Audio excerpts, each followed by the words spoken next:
Hello everyone, this is Arash and welcome to this physics tutorial on conductivity. As you know, different atoms have different number of electrons. The last electrons in each atom take place in the valence band. Atoms possess another band called conduction band. Electrons can jump to this band if they are given with a specific amount of energy. In a metal crystal, atoms sit next to one another in a form of lattice. Conduction bands of these atoms overlap.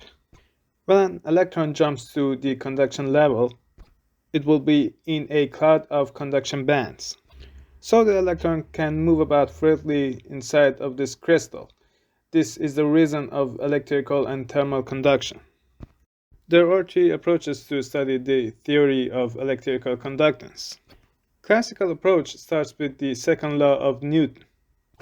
And we also use the electrical force of an electrical charge to calculate something that is called the drift velocity. Drift velocity indicates the velocity of electrons in a medium. We also can write down the electrical current density as, where the sigma is the charge density and E is the electric field. Now we can write down the charge density as. This method has a lot of simplifications which leads to an inaccurate answer.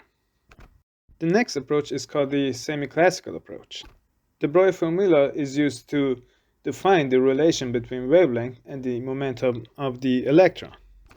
With that, we can modify our previous approach based on the second laws of Newton. We also use the effective mass of electron instead of the classical constant mass.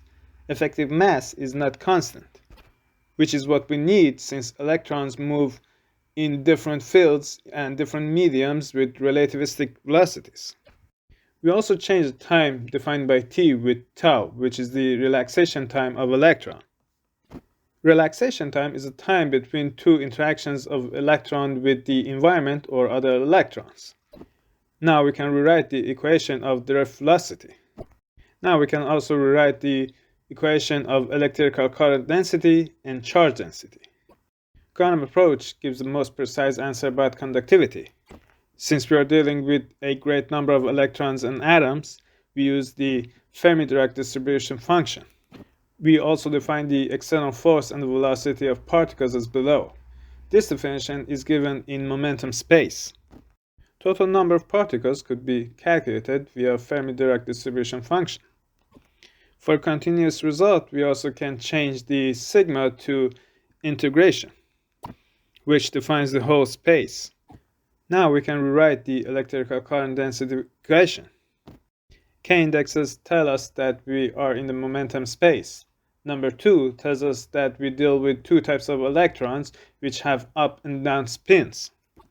Fermi-Dirac distribution function could be rewritten as, in which each sentence is related to different orders of electric field.